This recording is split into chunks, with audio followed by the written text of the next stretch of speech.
Hey folks, welcome to the Logic and Spirituality lecture in the Phil 103 Critical Thinking class. I'm going to be drawing from this supplemental reader from about pages 1 to 35. The last several pages contain exercises that we may or may not do on a discussion board or in class, depending on which class of mine you're in.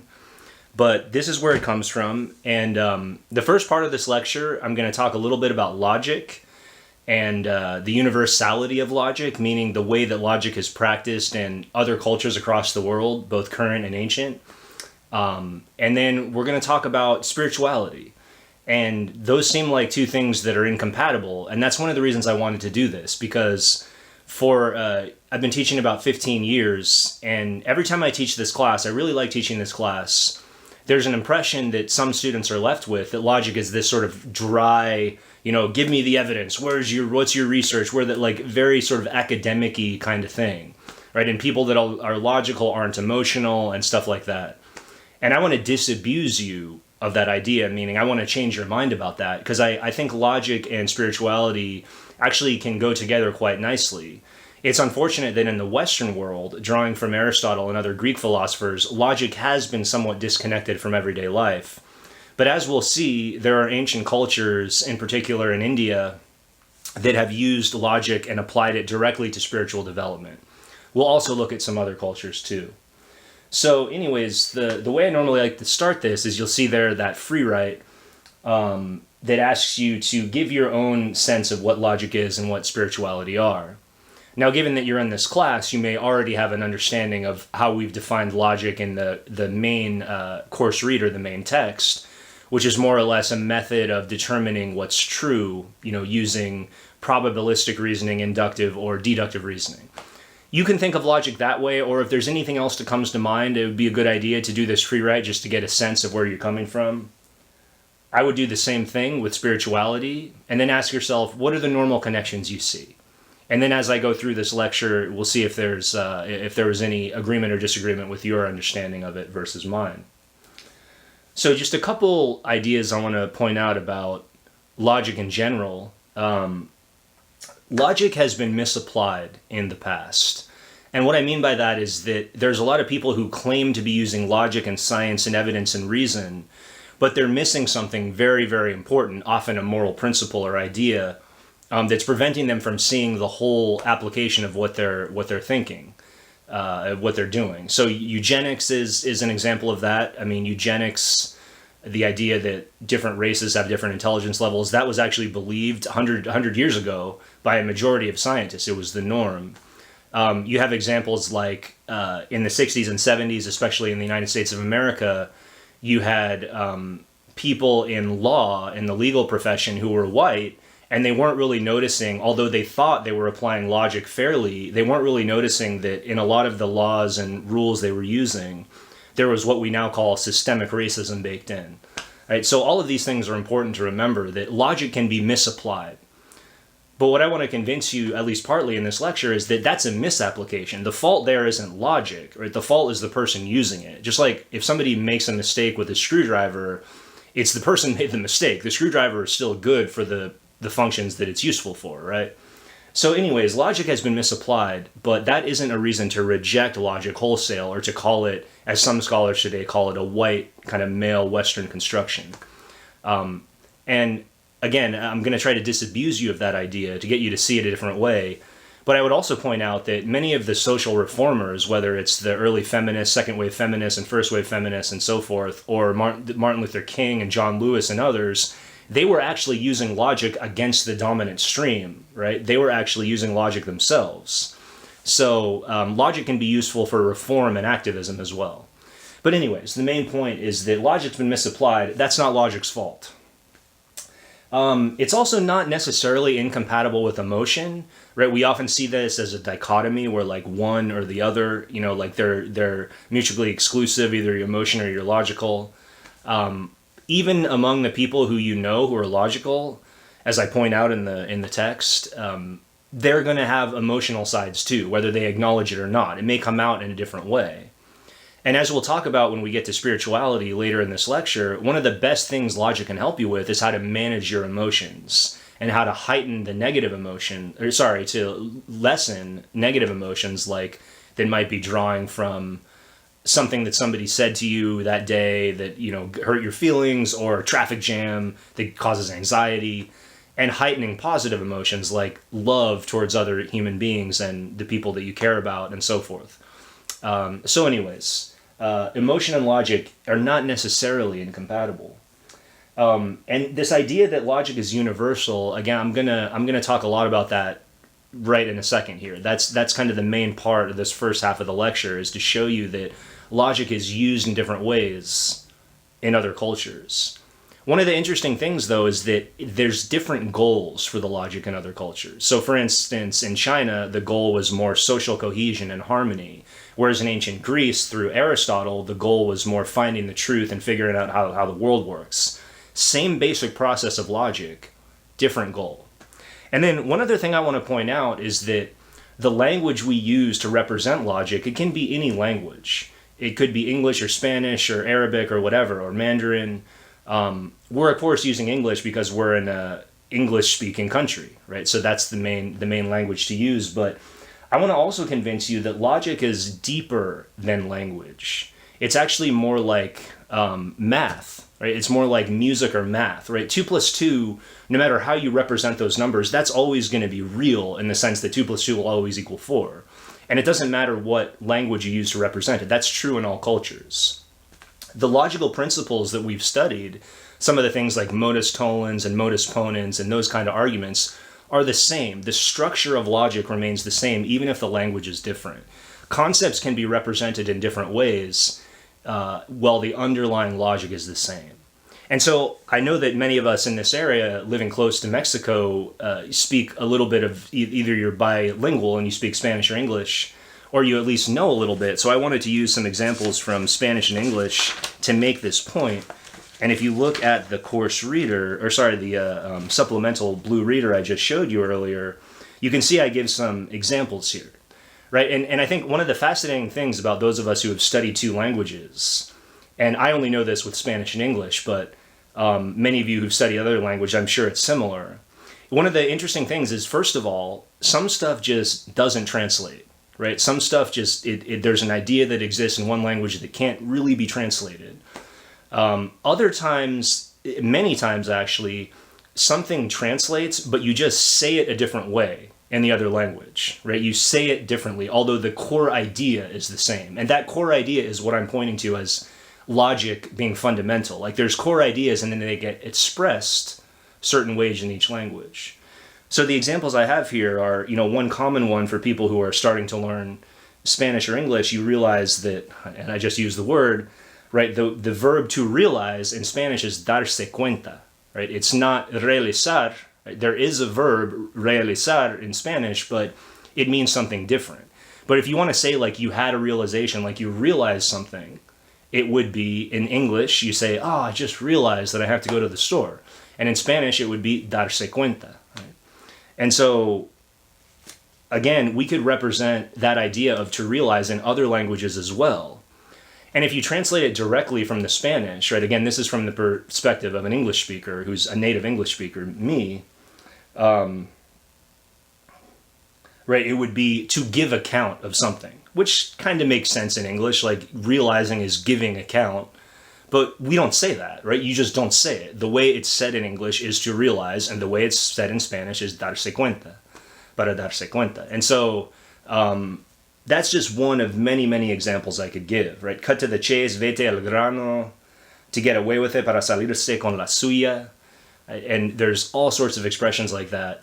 And again, the main point I'm trying to show you is that even language doesn't go as deep as logic. Language is a representation of each culture for a pre-existing logic that is beneath it, right? Just like math and just like music. So anyways, those are my preliminary points. So let's take a look at this very interesting group of peoples called the San people. And my understanding is that they still exist, although not like they have before. The tribe has been somewhat split. I don't know a lot about the culture, but I know a little bit. And from what I've learned has been very interesting. So as you can see there, the San people, they live in small groups, bands, 25 to 60 people. Leadership roles, it's mainly a patriarchal culture in that men take most of the leadership roles, but women can also have positions of power as well. And one of the interesting things I found was you don't get a leadership role just because you're old, right? Just because you're an elder. You get a leadership role because you make good points, right? You have to be able to argue and debate your position. And people who have studied with the San have pointed out that there can be young women who are smarter and will point out the flaws in the elders. And that's actually accepted as part of the culture. Let's say, well, no, you misunderstood this point. Let's rethink this. Right? So they also value rational debate, which is something that's very much sort of ensconced in the Western culture, going back to the Socratic method that we studied earlier, right? That kind of question and answer technique and debate. And then, as I mentioned before, although logic exists in these other cultures, it exists in a way that has a different goal. So because these are tribal peoples who do a lot of wandering and actually many of the members of the groups can change groups frequently based on intermarriage and trade and things like that, their focus is mainly hunting, right? So they're using logic because that's how they live, right? That's how they get their food. So their logic is used primarily in hunting. And then also in social relations, because as I said, given the constant connection between different groups, they'll have to reason with each other about various things as the groups meet, right? So some of their reasoning is more based on that human connection. So let's look at some specific examples. So first of all, in their hunting, the San will often look at animal tracks, and then based on previous knowledge and information, they'll make inferences to the future, right? This is a core, as we learned in chapter 1, this is a core aspect of being logical. You take known information and you infer and eventually create an argument about the future, right? And so if you look on page 6 in the blue supplemental reader, you'll see a couple examples of arguments that they make about tracks that different types of antelope leave, right? So in the first case, well, these animals' joints stiffen and they can be hunted down for this reason. Animals that leave these kind of tracks in the dry season can be run down, right? So it's important to note that it's not that the San are writing out these arguments as I've written them here. I've tried to convert them to the language of the class so that you understand the point better, right? But they're still making those arguments in their heads, or when they're debating it among the groups. They'll find a track and they'll start debate. Okay, well, this track has this feature. This means we need to go over here. We need to do that, right? So the logic ensues in that way among the San. And then I kind of already mentioned that second point. They don't accept appeals to authority, right? You can't just say, I've said this before and I was right, so I'm right now, right? No, you have to make a good point. You can't just say, I'm the elder and I've been here for 60 years and I'm older than you. You have to make a good argument. Right? Again, a key function of logic. And then going back to that point that some of their logic is about interacting with the other people and other tribes and other groups, they will often share food. Because logically you might think, well, if I care only about myself, I'm just going to make an argument that like the more food the better, I'm going to keep the surplus for myself. But what they reason is they say, well, the tables could turn because the reason why I have a surplus now is based on a lot of factors outside of my control. Maybe the hunting was better this season, right? Maybe we have better hunters. Maybe the weather was better, right, for hunting. That could all change the next season. There could be a drought, whatever, right? So they reason that we should share so that we have some sort of reciprocity, which is a sort of type of logical inference, right, about human behavior. And then this last point I want to make here is my favorite, actually. You'll hear me talk a lot in this class about a fallacy or a mistake in reasoning, and I can't remember if it's in chapter 6 or 7, but this particular fallacy is called correlation is not causation, sometimes also called the false cause. This is such an important fallacy to learn, and once you learn it, you'll see that people make this mistake all the time, right? I've made the mistake before, even after having learned it. It's one of those things you have to check yourself with a lot. And the fallacy is this. The fallacy is that we mistake the correlation of something, the fact that two events happen simultaneously, or that one happens slightly before the other. we mistake that correlation, those two things happening around the same time, we mistake that for causation, right? But causation is something deeper and more complicated to prove. That's why, for example, when scientists tell us that a huge cause of global warming is human activity, right? That had to be put through numerous climate models and, 10, 20, 30 years of studies had to be done showing that that is the major cause of global warming, right? So causes take time. Just because two things are correlated doesn't mean they're necessarily causally related. So that's the fallacy. There's kind of just a simple example on that slide there. You can see the picture with the sun and the ice cream and the sunburn. Now, no one would ever say this, but let's just say for the sake of the example, somebody thought, well, the ice cream is melting that I'm holding, therefore that melting ice cream is causing my sun to get burned, my skin to get burned by the sun, right? The ice cream melting I'm holding, two things happening simultaneously, ice cream melting, skin getting burned, therefore one must have caused the other. But this one's obviously not true because we know that the sun is the real cause of both, right? The heat from the sun is causing the ice cream to melt, and the heat from the sun is causing your skin to get burned. So basically, we could get into the scientific specifics, but that's basically the idea, right? The sun is the cause. So that's an example of correlation is not causation. And we showed that it was a fallacy by showing the real cause was the sun. Okay, so now let's look at the example of how the San people use correlation as not causation. So if you look at page 9 in the supplemental reader, you'll see that this guy a scientist who worked for many years with the San people, he gives the example of what one of the San people said. So basically what happened was, I'm going to paraphrase it here, you can read through there if you want, if you haven't already. But basically what happened is one of the San people came across dry soil in a certain area and noticed that every time there was dry soil, there was a bird singing, right? And so he said, I see what happens. It's the bird's song is causing the soil to be dry, right? The bird's song is causing the soil to be dry. And another tracker came in and said, no. He didn't use the phrase correlation is not causation, but he basically made that same point and he said, no, look, it's the sun that's causing the soil to dry. The bird just happens to be there. The bird is correlated. It's together at the same time with the dry soil, but it's not the cause of the dry soil, right? So anyways, I really like that example because I think that's such a common fallacy. And again, all of this is to say, we're going to go over ancient Chinese culture and logic, and then we're going to look at ancient Indian logic. And if you get lost in some of these examples, remember my main point is just to show that logic is used universally, as in meaning that it is used all across the world in different cultures of different types, right? Logic is an important feature, just like math or music of every culture, I would argue. Okay, so let's look at the ancient Chinese.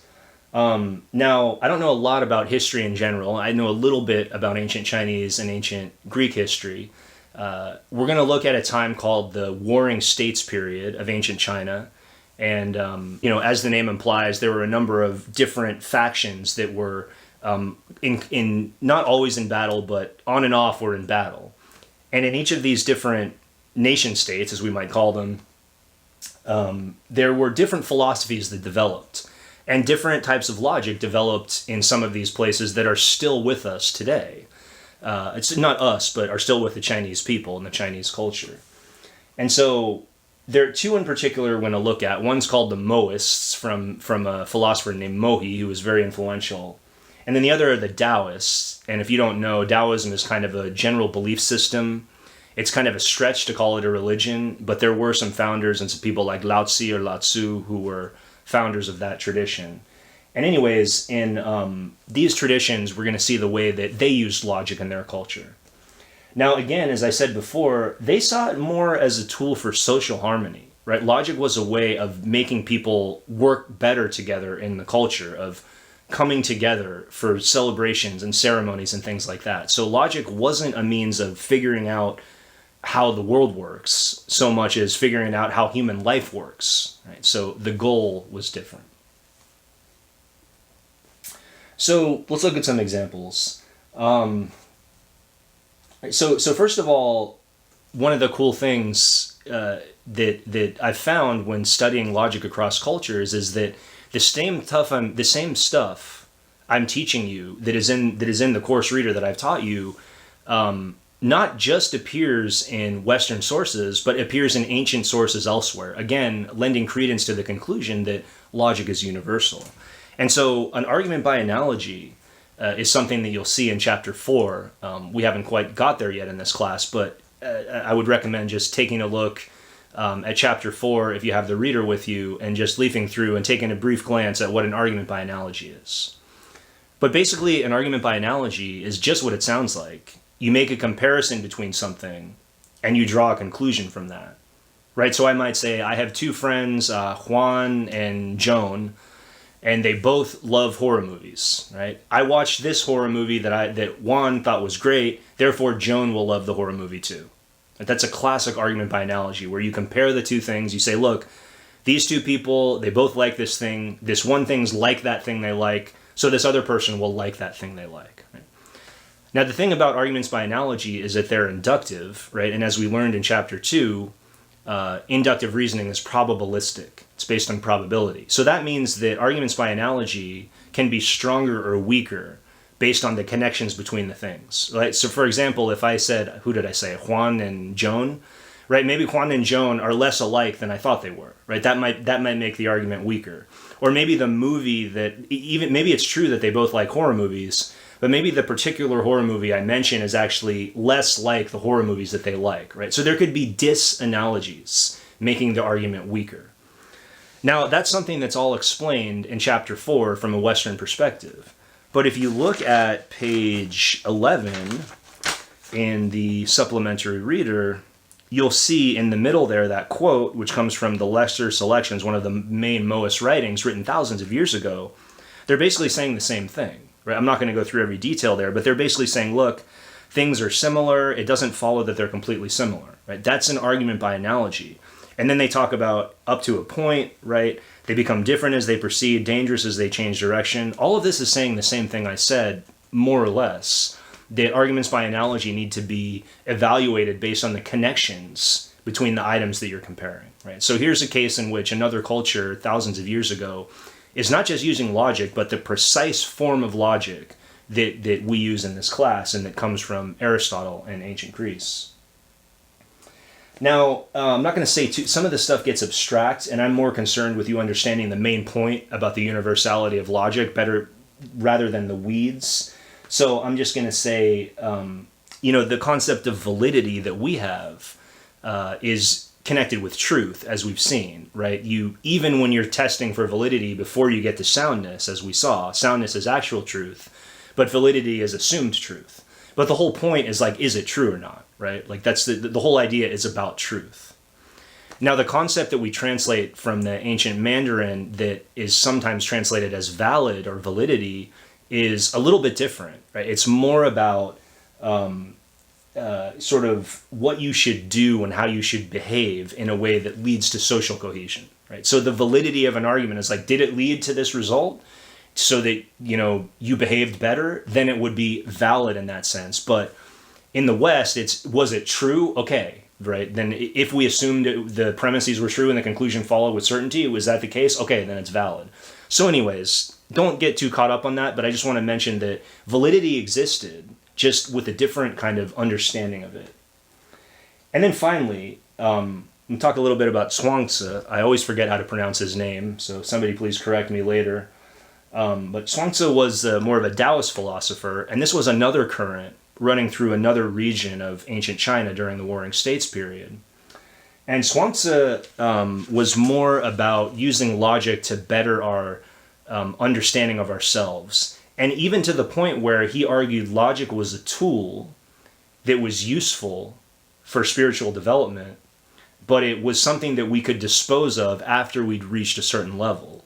So it's kind of like saying, I'm going to just use a metaphor. I'm going to use a ladder to get up to the next level of the building, but once I'm up there, I don't need to come down from the building anymore because I've already reached that level, so I don't need the ladder anymore. So in other words, logic is a useful tool, but not something we should get too focused on.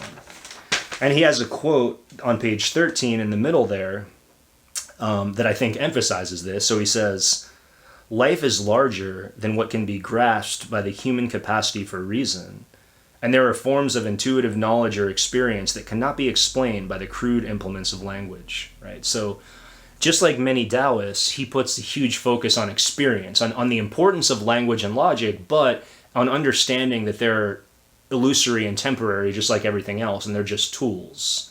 Again, just like a screwdriver is a tool. It's not everything. Okay, so let's finally conclude this little section of the lecture with one last example that illustrates the universality of logic. And that's logic in ancient India. So, ancient India is fascinating, and I actually think it's one of the areas that is understudied in Western philosophy. It's becoming studied more and more, but it has a very rich tradition. For instance, if you don't know, the ancient Greeks, like Aristotle and Socrates in particular, and Plato in particular, and others, wrote these really sophisticated dialogues that we still use to this day, that have a lot of wisdom in them, and they wrote those thousands of years ago. And I think there's a reason we study them. Like, for instance, that's where Aristotle laid down all the fallacies that we study now, and the different types of arguments and debate tactics and things like that. But the ancient Indians also did. And there are amazing ancient Indian texts that go into depth on a lot of logic and many other topics, just like the ancient Greeks did. But again, it's about the focus. Right? The focus was almost explicitly, not totally, but almost explicitly on personal development. Right? The focus was using logic to better yourself, to free yourself from internal, what we'll see later is a sort of internal enslavement to your own mind. Right? So it was freeing your mind, not for selfish reasons, but actually to open you up to things like love and real experiences with other people. And as we'll see, that's the real goal of spirituality. So India is often seen as, the part of this world where there is the deepest spiritual tradition, and I do think that's true. I agree with that. That's debatable, but I think that's true. And so spiritual development is the focus of their logic. So, but just some examples of their general use of logic. So for instance, they did create types of formal logic, like in chapter 3. I know many of you didn't like it, although some of you tend to love it. The chapter 3, when we did the P arrow key, Q and V, with all the symbols, all the formal logic we did, the symbolic logic, they had a system similar to that, and they came up with similar types of arguments like modus ponens, P arrow Q, P therefore Q, modus tollens, and things like that. And so they used the same kind of logic that we use, but they focused it more on, like I said, spiritual, not just spiritual development, but even spiritual ideas. Like, for instance, they debated really sophisticated concepts like eternality. What does that mean? And again, I find it interesting, but we're not going to get into the weeds here. It's just not the place for it. So again, I'm just trying to make the point of that basic structure of logic that they're using. Now, I want to give one example of modus tollens, because I think it's quite interesting. And so if you look at, I think it's page 14, beginning on page 14 and continuing to 15, there is a dialogue between these two people. And ultimately, one of them is explaining to the other how a modus tollens arguments works, right? Which again is P therefore Q, not the second thing, therefore not the first thing. Because if P leads to Q and you didn't have Q, you couldn't have had P, right? That's the logic behind a modus tollens argument. And he makes exactly that same point. So if you can see the quote I have here on the PowerPoint, if the latter statement B cannot be admitted, then indeed the former statement A should not be admitted, right? So, and you can see on the right there, I've given the logical structure of A, therefore B, not B, therefore not A, right? Something like, if I am Socrates, I created the Socratic method. I didn't create the Socratic method, second premise, therefore I couldn't be Socrates. I'm not Socrates, right? That is logically valid. If the premises are true, the conclusion could not be false. Okay, so the last thing I want to point out about Aristotle is that the connection between ancient Greek logic and the ancient Indian logic we're talking about here is that just like Aristotle, the ancient Indians came up with this idea of the difference between like a universal essence of something versus a particular. So for instance, Aristotle used to say that although we all have a lot of differences, each of us have particular differences. I'm different from all of you and vice versa.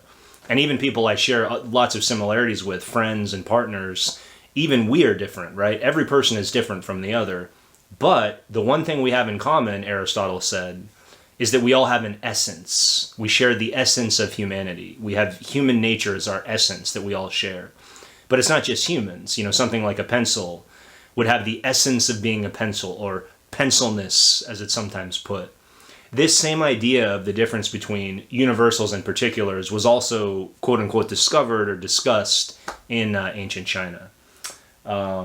So anyways, again, a lot of that's abstract. I just want to emphasize that main point. This is all about showing that logic is universal. Different goals, same fundamental logic. So now let's turn to spirituality. And spirituality is, of course, difficult to define, as I said earlier in the lecture. And if you look in the reading, you'll notice that I don't give a direct definition of it. And I don't think we need one. I'm not going to test you on some definition of spirituality. I purposefully leave it open, and I leave us to define our own spirituality. But I provide a lot of ideas and concepts and, basically ideas and concepts that will help you with your own understanding of spirituality. Because this part of the lecture, this part of the class, is actually supposed to be a bit more personal. And so we'll discuss a number of things related to spirituality here. So just a couple things first. So from this point forward, it's going to be logic and spirituality. I'm going to try to show you that connection. And especially at the end of this part, I'm going to give specific examples of how we can use logical arguments to make our lives better and to kind of weed out our own minds. And then one of the things that's going to be really important is this difference you see on the PowerPoint there between what's called an inference to oneself and an inference to another. And this comes from some of the ancient philosophers we discussed, and I thought it's really useful. Because it's exactly what it sounds like. Like, if you make an inference for another, that was more what the San people were doing when they were saying things like, okay, you have to, I'm going to give you my argument about this animal track, and I want you to critique it, and we want to figure out what the best course of action is, right? That's an inference for another, to debate amongst people, right? It's like you're talking with your friends, I want to give you my best argument for socialism, try to counter me, I want to see what my weaknesses are, whatever it is. But an inference to oneself is when you turn that logical capacity that we're learning in this class inwardly on you, right, on your own thoughts. And as we saw when we talked about cognitive biases in particular, this can be quite difficult because we have a human nature where we don't want to look at ourselves. And so part of spiritual development is looking honestly, internally, using logic on our own beliefs and ideas. And then one last point I want to make about spirituality here, and I make this in the reader, in the supplemental reader as well, is that it doesn't matter what perspective you come from. Right? There's something in here for all of us. I don't care if you're an atheist or a nihilist, you don't believe there's any meaning, or a Christian or a Muslim or a Buddhist, or maybe you think it's all bullshit. Right? It doesn't matter the perspective you come from. And for that reason, later on, I'm going to hone in on one ancient Greek and Roman philosophy that's actually become quite popular, some of you may have already heard of, called Stoicism. And the reason I do that is that a lot of the principles from Stoicism don't require any deep metaphysical beliefs about God or lack thereof. It's just sort of practical advice for how to make your life better, for how to live on a day-to-day basis. And then an offshoot of that is that there's a psychological technique that has been studied and has had a lot of success with people who are depressed and other terrible things, called cognitive behavioral therapy. And cognitive behavioral therapy draws heavily from Stoicism, as we'll see. So don't think that just because this is called spirituality, this is some sort of, seance where we're going to have crystals and talk about our spirit animals, right? It's not like that. There's something for everybody, and that's kind of the point. I want to show you that the basic human capacity for logic can be applied to our basic human nature, and everybody can do that. So those are just my preliminary comments. Now, I have this slide here, and I know that's sort of a kind of a cliche question these days, and especially in philosophy, do you believe in God and so forth? But I do think that's an important question when talking about spirituality. And again, your answer can be no, I don't think there's a God, I don't think it matters. That alone is an interesting thing to think of and how that relates to your existence as a person spiritually. And so, right, you might want to just reflect on that, pause the video, and reflect on, do you believe in God? And why or why not, right? How do you think about that? And later I'll talk about the way that might connect to spirituality. Okay. So now I'd be remiss if I didn't give you my own view. I think that would be unfair for me to talk about this and then not kind of, tell all y'all to jump off the diving board and then I don't jump off myself. So let me just give you a brief overview of what I believe and how I've come to believe it. I'm not going to give you all the details, but I think this will be useful to help you understand your own view as well. And let me emphasize that you absolutely do not have to agree with me. I hope nobody thinks that. Just an example.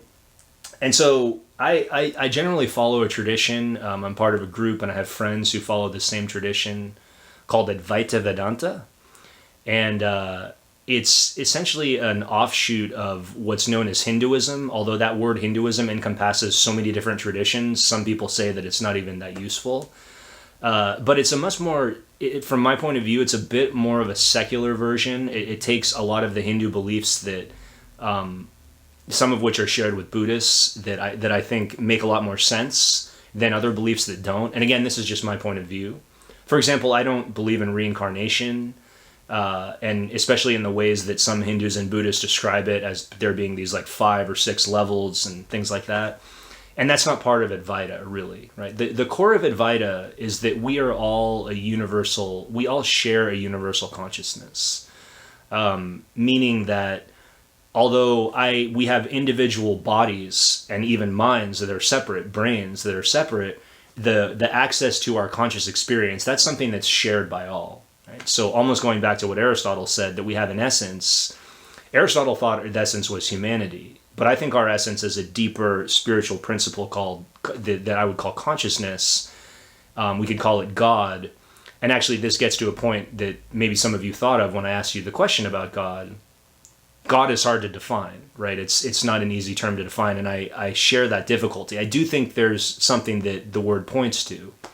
But anyways, universal consciousness is sometimes said rather than consciousness, right? It's not just being aware. It's something that's always there and we always have access to internally, and every person has access to it. Again, from my point of view.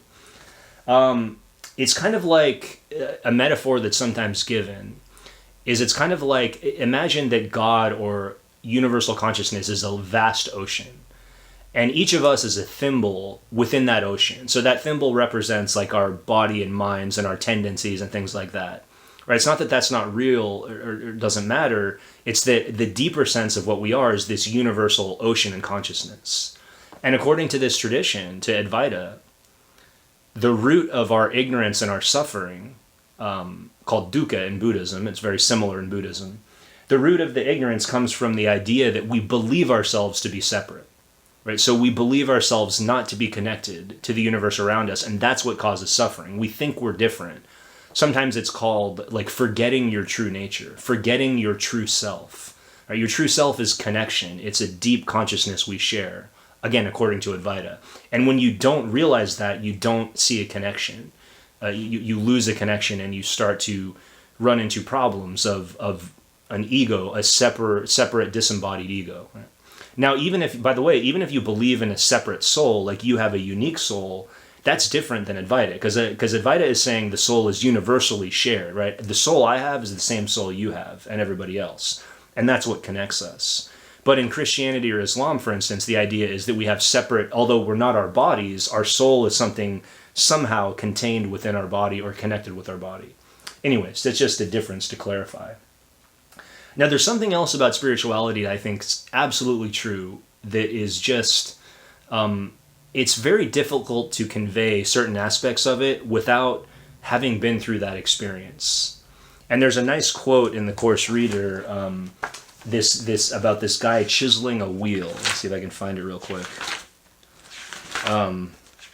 And it's basically, yeah, here it is on page 21, and it actually comes from Zhuangzi, the other Chinese philosopher we looked at before.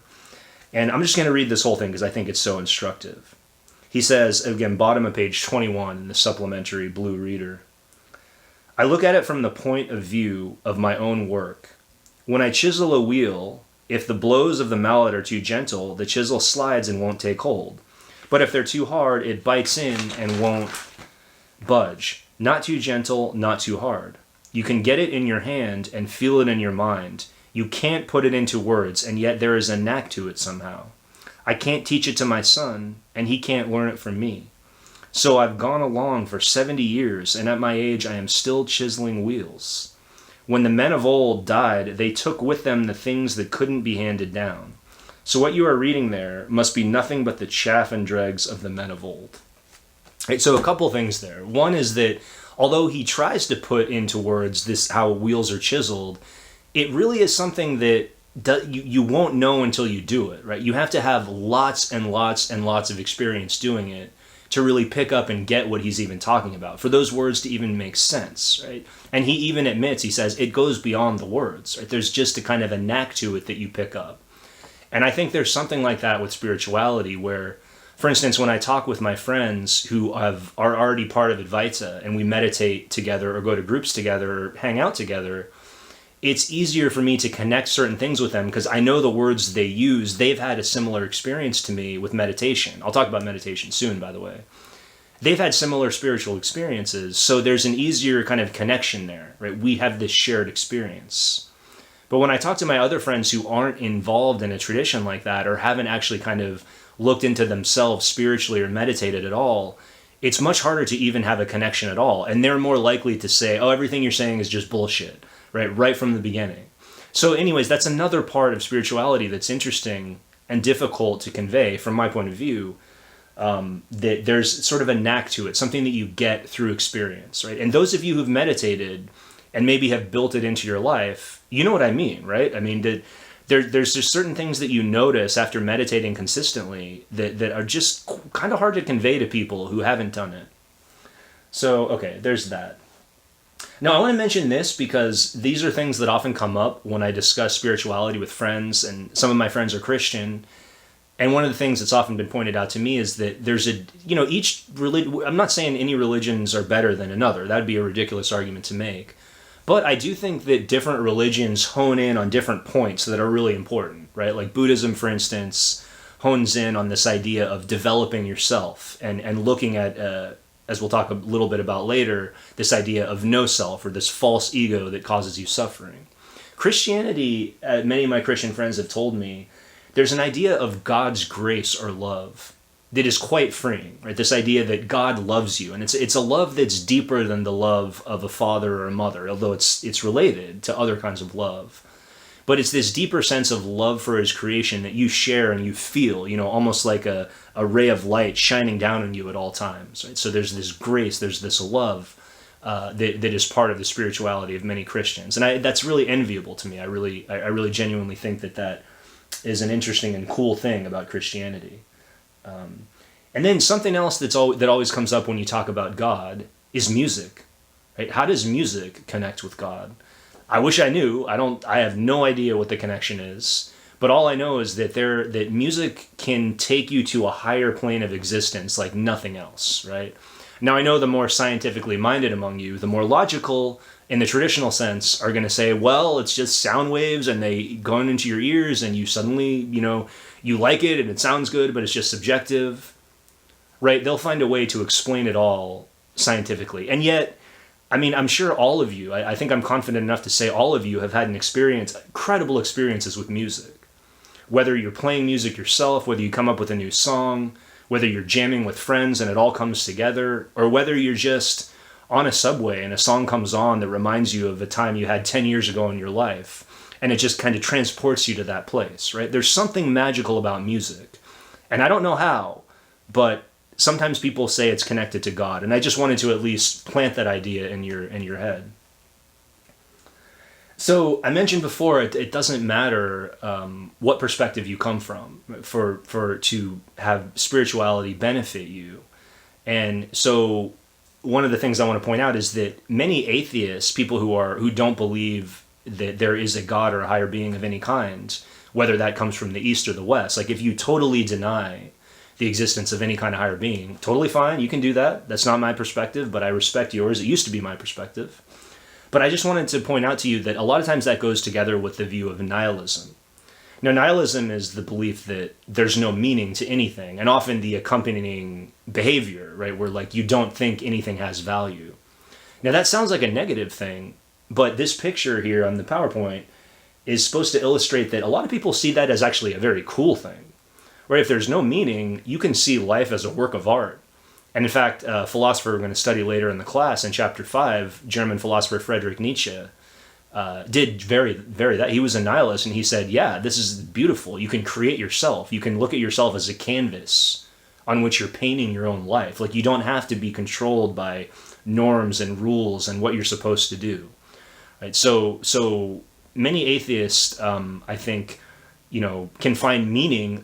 Ironically, right, they can find their own personal meaning in a world that universally lacks meaning. And that's another element of spirituality that could be explored. Okay, so let's talk, I mentioned before Stoicism and CBT, or cognitive behavioral therapy. Let's talk a little bit about that. And like I said, this is a really good tradition to draw from because it really focuses, Stoicism, let's start with Stoicism. Stoicism really focuses our lives on the immediate present thing that's happening, right? Whatever that is, whether it's a negative emotion because you got in a fight with your partner, or it's a traffic jam, or it's because you're worried because you have a philosophy exam coming up, or whatever it is, right? Or you got to give a speech in a speech class, whatever it is. Stoicism basically says fundamentally that, hey, look, if you can't control something, don't worry about it, right? If something is out of your control, you have to respect that and appreciate that and realize that you can only control a small amount of things in this world. And what can you control? Stoics basically say, well, your thoughts and reactions, that's about it. Right? You can, now, to be fair, there are some Stoics who say you can influence the world. Like, for instance, you can influence the world by voting. But of course, you can vote and the person you voted for doesn't get elected. That happens all the time. So in terms of direct control, though, Stoics argue that we only can control our internal mental thoughts and our reactions to, like emotional reactions to stuff. And once you realize that, so much suffering comes, according to Stoics, from the idea that we think we can control things, right? We get mad when that person doesn't like us, but you can't control whether somebody likes you, right? We get mad at the traffic, but you can't control whether traffic happens. Ergo, therefore, from the Stoic perspective, it's totally useless and counterproductive to get angry at things you can't control, or to get sad, or to experience life negatively over something that you have absolutely no control over. Now, like I said, this can connect to different belief systems, because even if you're an atheist, you can appreciate the logic in that, right? You can appreciate that, like, that doesn't require you to believe in any type of God. And even if you do believe in a type of God, you can attribute what's happening in the world more to God's plan, right? You can say, well, God's plan is the way it is. I have to accept God's plan, right? So it's the idea, we'll talk a bit later about acceptance, that's so important. Acceptance of the way things are. As that second bullet point says there, right? In a nutshell, Stoicism says to accept the world as it is and don't fight against what you cannot change. And then, as I mentioned before, just to highlight it, CBT is a method that draws from that and gives, we'll talk later about specific examples of how to prevent yourself from kind of not accepting things, right? How to actually accept things as they are. Now, two of the most famous Stoics, interestingly, are, see the guy on the left there who says, you have power over your mind, not outside events. Realize this and you will find strength. Right? That's Marcus Aurelius, who was a Roman emperor, who actually was one of the most famous Stoics, and wrote a book called The Meditations, where that comes from, that I highly recommend taking a look at. But notice what he's saying, exactly what I was saying there, right? Power over your mind and not outside events. You can control your thoughts and reactions, but not the world around you. And what I like about this quote is he says, if you realize this, you'll find strength. And I want to focus on that for a second. Because spirituality is about having an internal strength. That's what happens when you accept stuff. When you deny stuff, like when you behave in a way that you don't like that you behaved, maybe you got mad at a friend one time, and you thought of yourself as a calm person, but then you went outside, but then you think to yourself like, oh no, I can't believe I did that. Like, what am I? You're not accepting who you are, because clearly it happened that you reacted that way. It doesn't mean you're not a generally calm person, but it means you're a calm person who sometimes gets mad, right? Whatever it is, that's just one example. You find strength in acceptance, is what I'm trying to say, right? When you really accept and say, yeah, no, that really happened, right? And that's why in the kind of famous 5 stages of grief, after you lose a loved one or go through a breakup or whatever, the final stage is acceptance, because that's when you really accept what happened. And so a lot of spiritual traditions, from my point of view, are really about getting to a level of acceptance. Now, you might think acceptance has to be deep, right? You have to really accept something. It can't just be like, yeah, I accept it. Like, you can't just say it verbally, right? You have to accept it on a deeper emotional level. You have to accept it at the core of your soul, like, so to speak, right? To use the language, even if we don't have souls, right? Just, you have to accept it deeply, is what I'm trying to say. And that's what, again, from my point of view, many spiritual traditions focus on.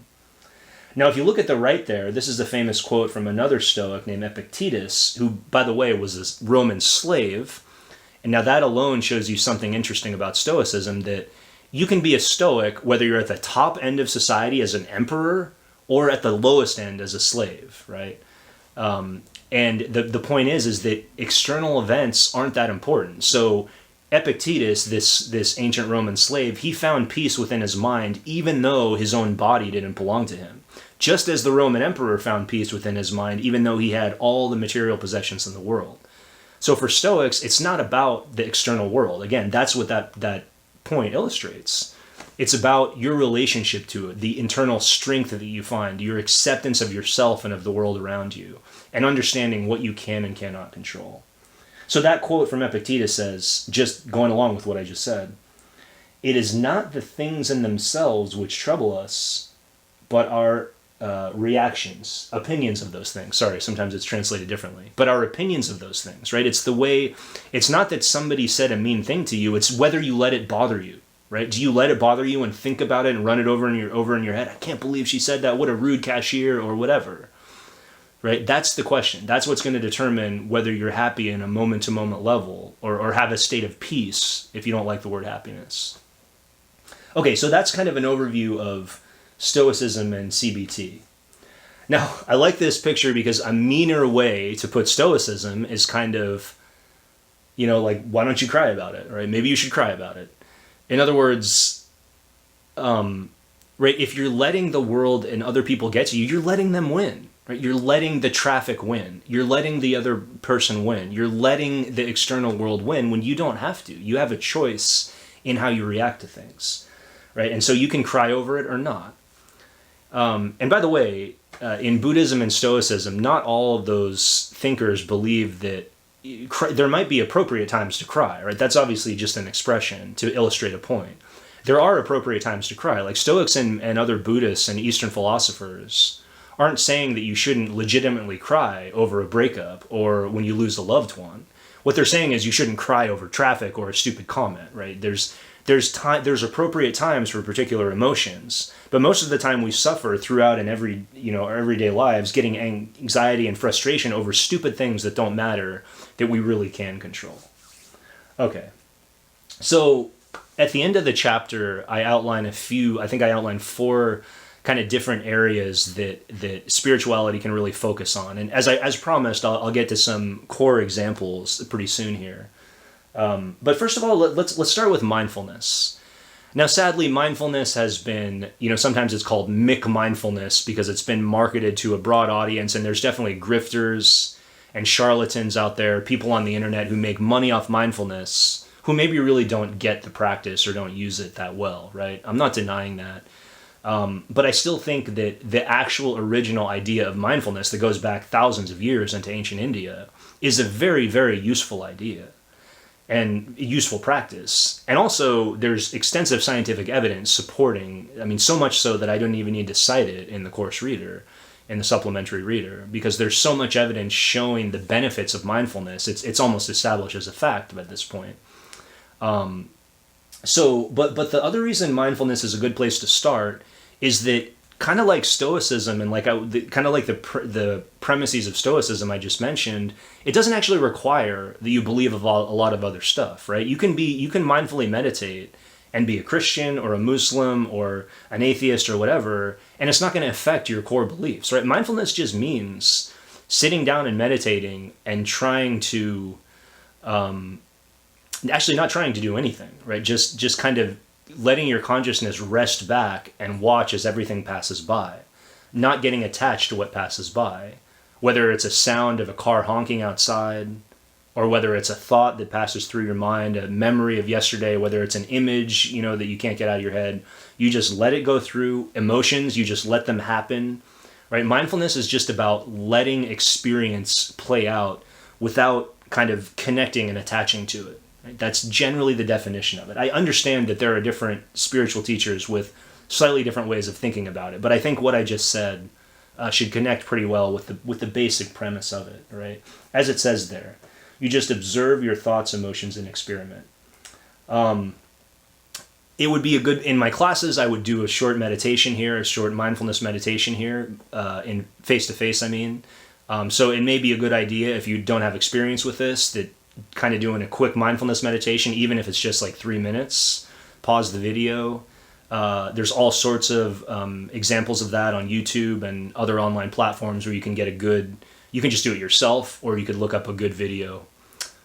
Anyways, that's a good place to start. Now, something else that I think is relevant to spiritual development that actually, from my point of view and from the point of view of many people who are, have done this a lot, it's something that comes later, might be called the investigation. Right? So mindfulness is like I just described it, or meditation. There's, of course, different types of meditation. Is more of an observation of something happening, or maybe it could be a chanting. That could be considered a type of meditation. There's a type of meditation called Vipassana that's very strict, where you have to do things like gradually raise your arm slowly over the course of like half an hour. You move it like a couple half an inch every 2 minutes or something. Those are other types of meditation. But the investigation is different. The investigation kind of takes us back to the concept I mentioned before of inferences to oneself.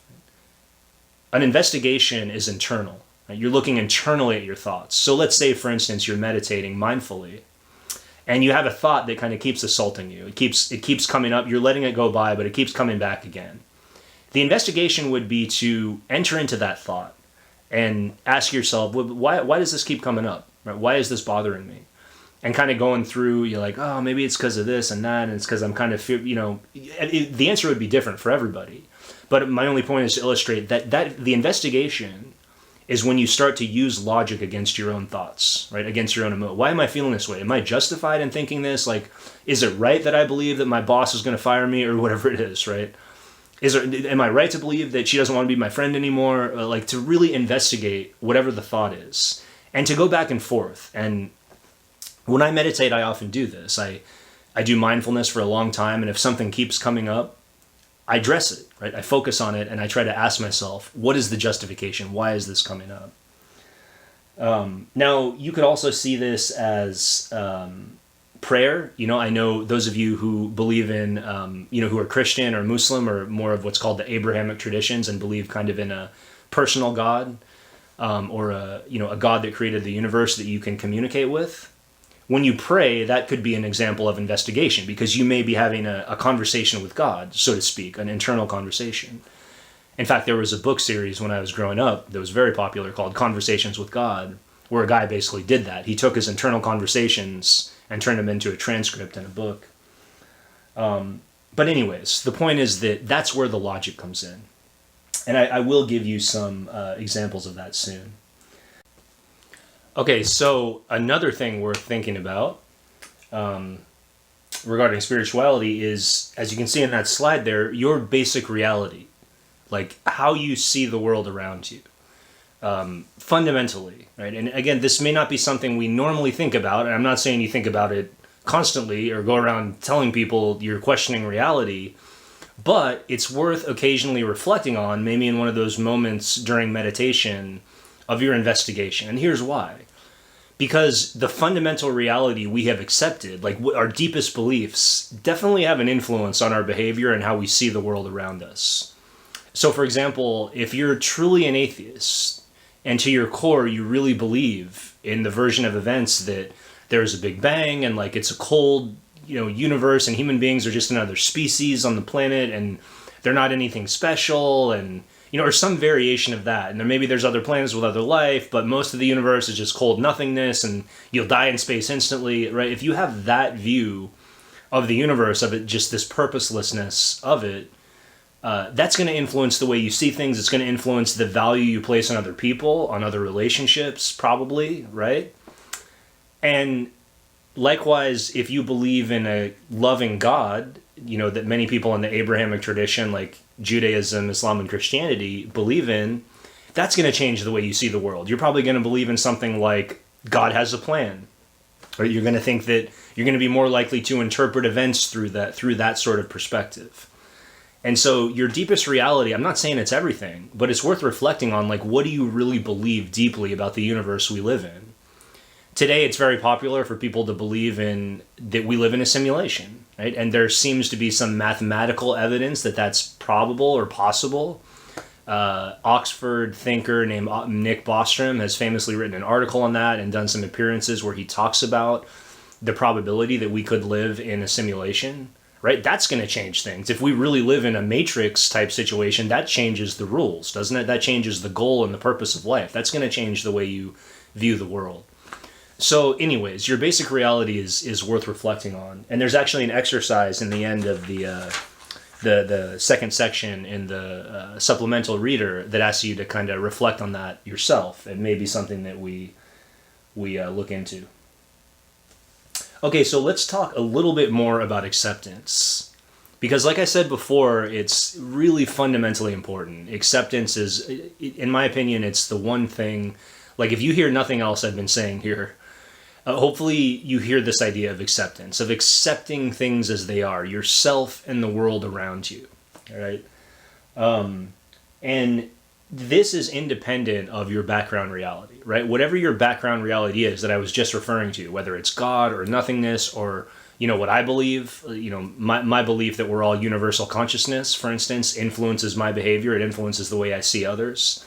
But that is independent of just accepting things as they are now in your moment-to-moment experience, right? As things are occurring, accepting every single moment of it. So for instance, when we're bored as humans, we tend to blame external circumstances, right? Like, oh, I went to this party, it was really boring, I didn't have a good time. That professor is so boring, right? The lectures are so boring. I'm not saying there's not some truth to people making things more exciting, whether it's a party or a lecture, but fundamentally, that's your choice to be bored, right? That's maybe you don't agree with that, but think about it. Because what is boredom? Boredom is a rejection of the now. What do people do when they're bored? They're kind of antsy. They're like, oh God, I just want to get out of here. I just want to like move on. I want to do something else, right? That suggests that the here and now that you're in, you can't handle it, right? You're not accepting that moment.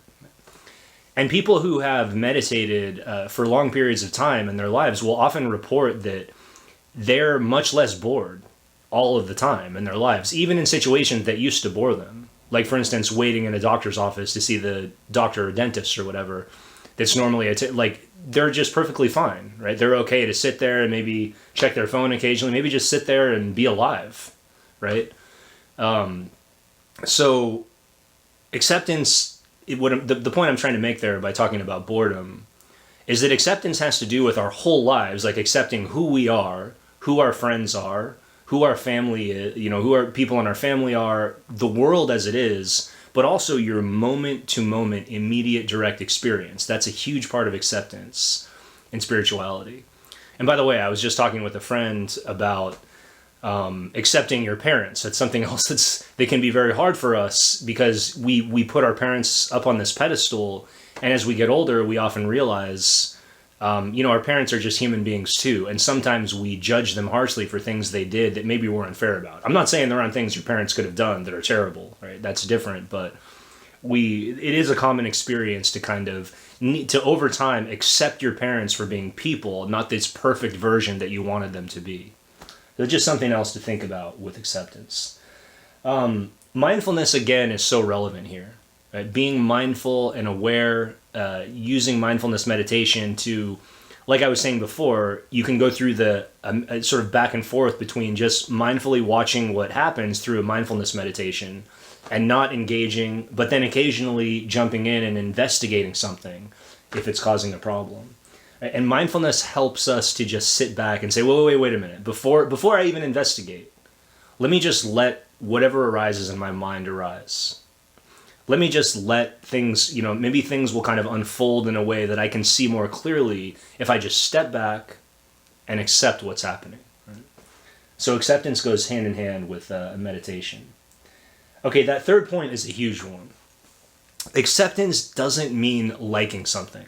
Right? This is a huge misunderstanding that I see among a lot of people who are not just opposed to acceptance, as I'm talking about it here, but are generally opposed to spirituality, overall. And often say things like, well, how am I supposed to be all spiritually advanced and enlightened when there's terrible things going on in the world? Look at all the racism, look at all the wars, look at all the crap. And the point I would make in response to that, accepting things doesn't mean liking them. It doesn't mean condoning them, and it doesn't mean you don't do anything to influence and make things better.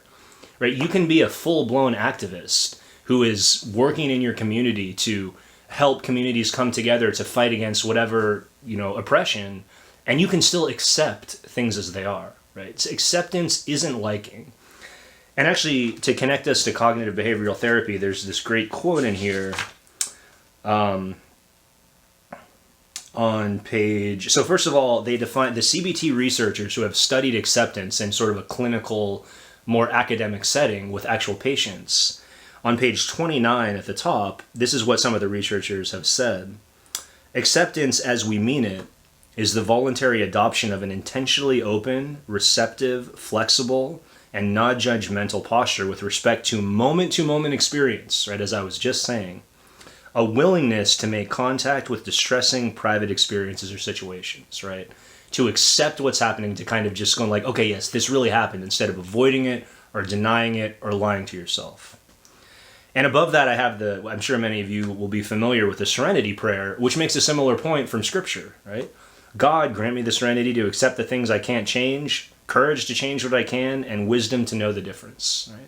This is yet another way that a major spiritual tradition, Christianity, can go and link with this whole discussion of spirituality.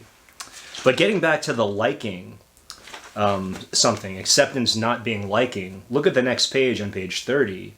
More from those CBT researchers, they say acceptance does not mean wanting or liking something, wishing it were here, or judging it to be fair, right, or proper. It does not mean leaving changeable situations unchanged. It means to embrace experiences as they are by choice and in the moment. Right? So that's what acceptance is all about. Embracing things as they are in the moment. Now, I wanted to point out an example of using logic here, because it's something that has helped me in the past. So I mentioned before arguments by analogy that some of the ancient thinkers we looked at use, and is part of that universal repertoire of logic that all human beings have access to. And so one of the things I've done is throughout, I've like anybody, I've had tough experiences in my life. And I write about this in the Reader, and you can read in more depth. But if you look at page 31, you see that the current... the argument that I have there had to do with a specific experience where I was having trouble accepting something. And so I kind of went through in my head, and I wrote this out for clarity, but this was all happening during the investigation part of a meditation. And I basically said, okay, my current experience of loss and my previous experience of loss are similar in that I feel and felt a lot of depression and anxiety, right? Not mysterious. But I had to make that connection first off. Okay, I'm feeling this way now. About 6 years ago, I felt a similar way. What's different now? But in the past, the depression and anxiety went away over time. Therefore, my current feelings of depression and anxiety will go away over time. Right?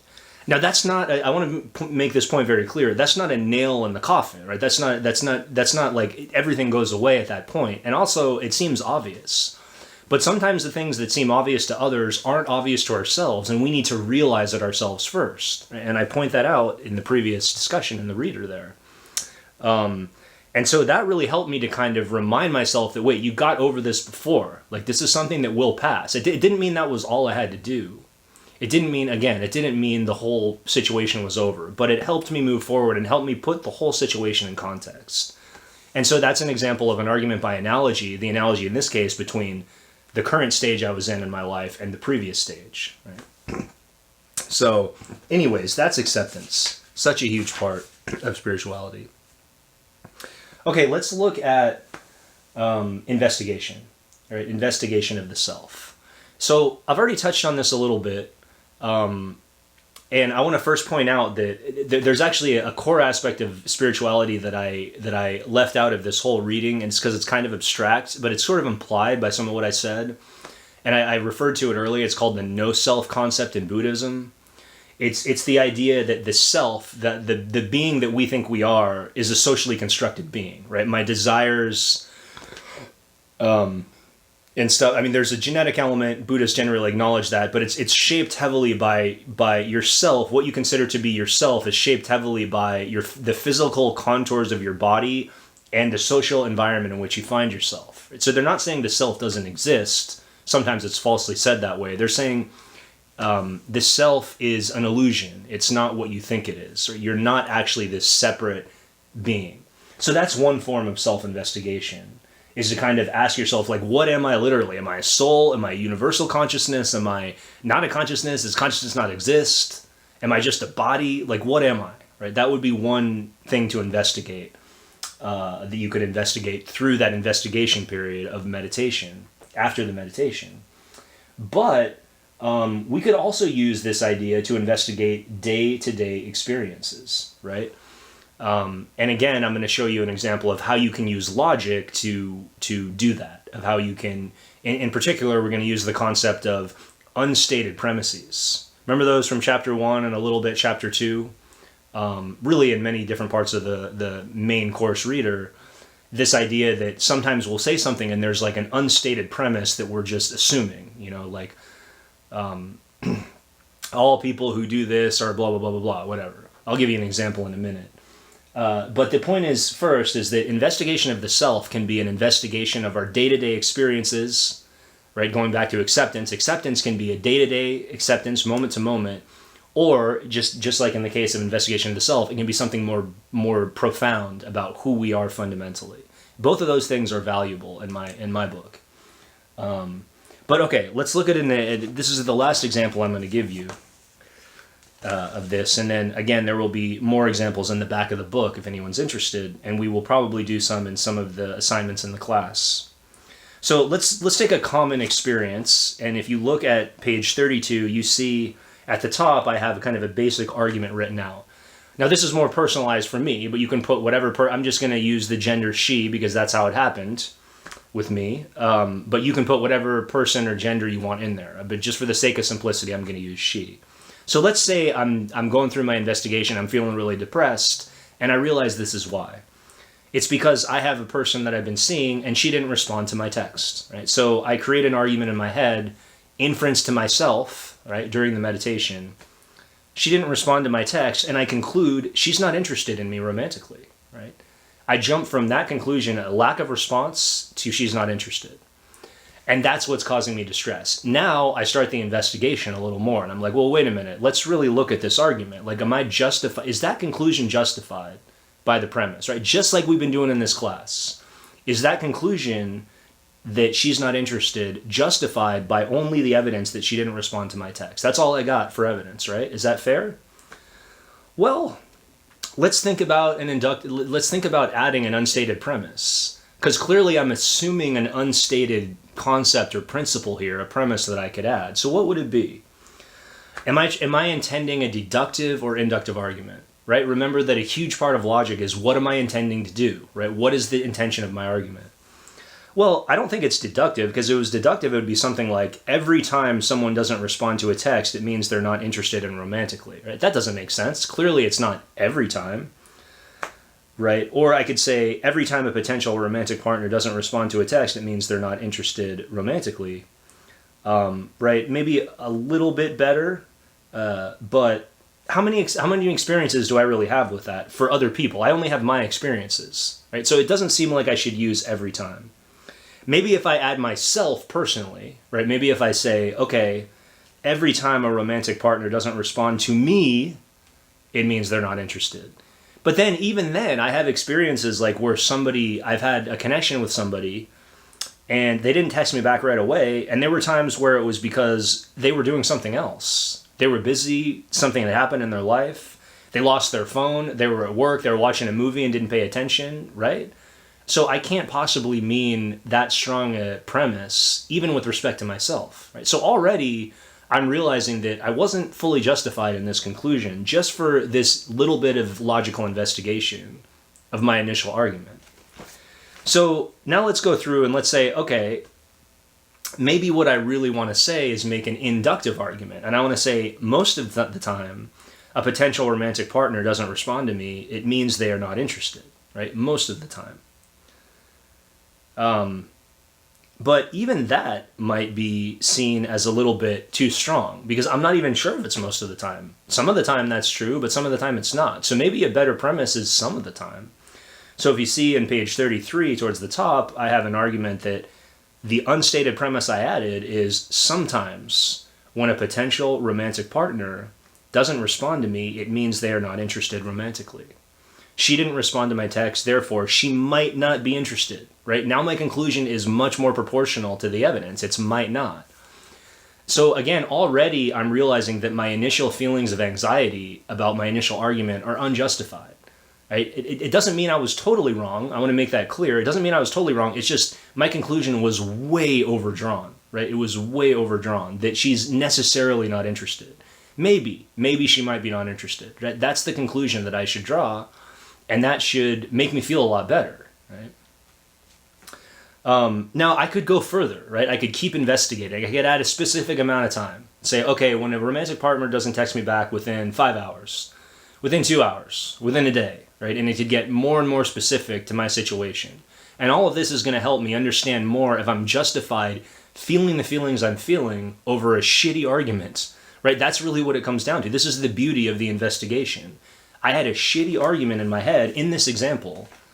She didn't respond to my text, so she's not interested. That's a bad argument, right? I didn't have a good unstated premise. I wasn't justified in drawing that conclusion. Now that I have a better argument, my emotion should be more in line with that argument. I shouldn't feel the same level of anxiety. Now let me make it clear that it's possible you go through this whole logical process and your initial argument is totally verified, right? I'm not even saying that's not possible. But guess what? If it's a high probability that, just in this specific case, if there's a high probability that my conclusion that she's not interested is justified, then that means I don't have to waste any more time on her, right? On that person. I don't have to, why should I sit there and worry about, oh, maybe if I do? No, because it's most likely that she's not interested. If I conclude that, based on my specific situation, now it's a win-win. Because now I know that I don't have to waste time with her and I can move on and do something else with my life or find another person or whatever I want to do, right? And again, that's just one example. You can do that with lots of stuff to kind of clarify and go through the investigation. And again, that's using logic that we've learned in this class to apply to our own internal mental experience to try to clear out our thoughts and to fundamentally be stronger and have an internal sense of happiness. So, I have some examples, for instance, in exercise 1.1 on page 37, right? Let's say I make the argument that I did bad on the test, therefore I'm a bad student, right? Does that follow? Create a premise. Let's look at that. This person's not talking to me, so they are unfriendly, right? Does that follow? Let's create a premise. How does that work, right? And so forth. I did something stupid in public, so people think I look like an idiot, right? Same thing. I think the situation is the disaster, so the situation is actually a disaster, right? That's a big one that CBT researchers have found, is that people tend to over-exaggerate. Even when something is bad, they tend to over exaggerate like how bad, like, oh, the world's gonna end, or I broke up with my ex, like I'm never gonna find love again, right?